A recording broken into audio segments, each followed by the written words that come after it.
Hi gang, it's Blackie. Welcome back to the channel.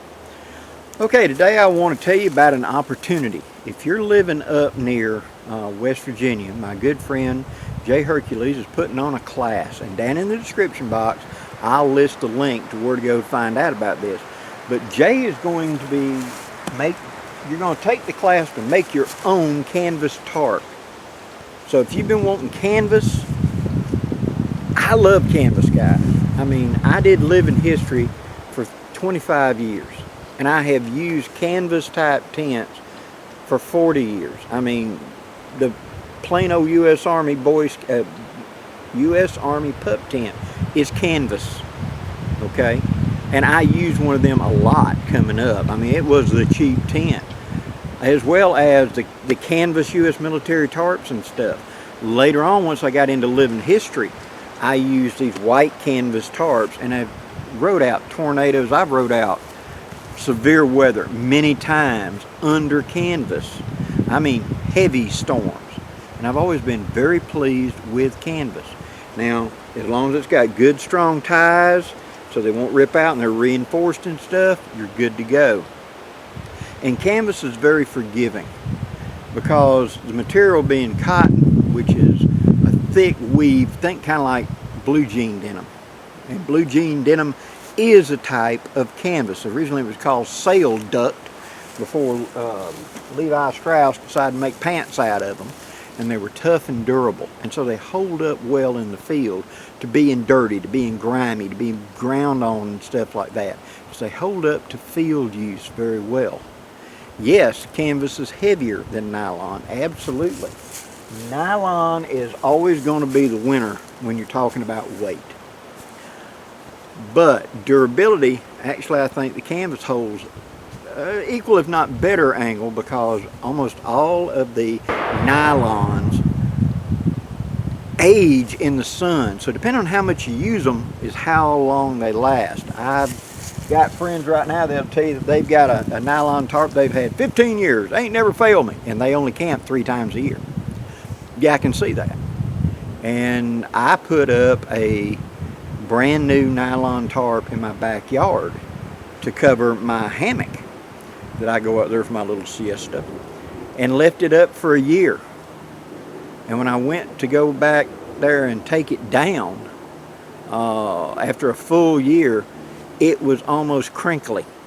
I mean, it was like tar paper.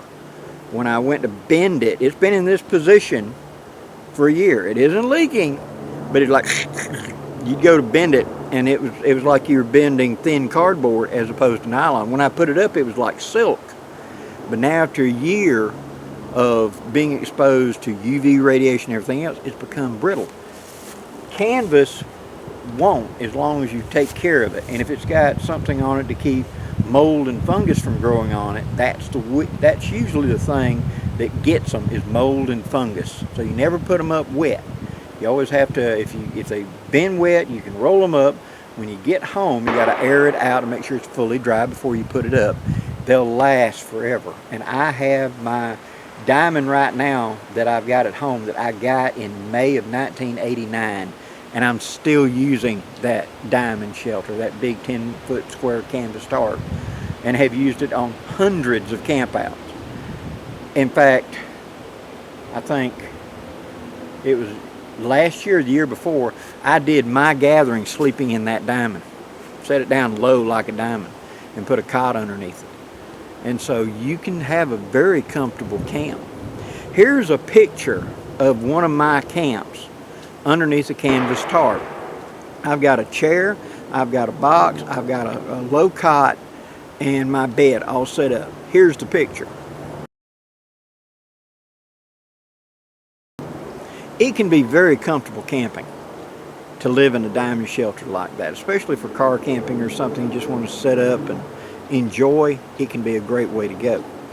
So if you're up there in West Virginia or close to West Virginia and would be interested in taking the class, where you pay for the class, Jay provides the material, and you're going to come in and he's going to teach you how to make your own canvas tarp for use in this.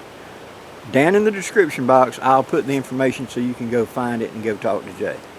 It would be a worthwhile skill for you prepper types knowing how to lay it out for something so big, how to reinforce the seams, how to reinforce where the tie outs are and the pull out points, whether you're going to make ties or whether you want to make nylon loops like this, depending on your material. He'll cover all that.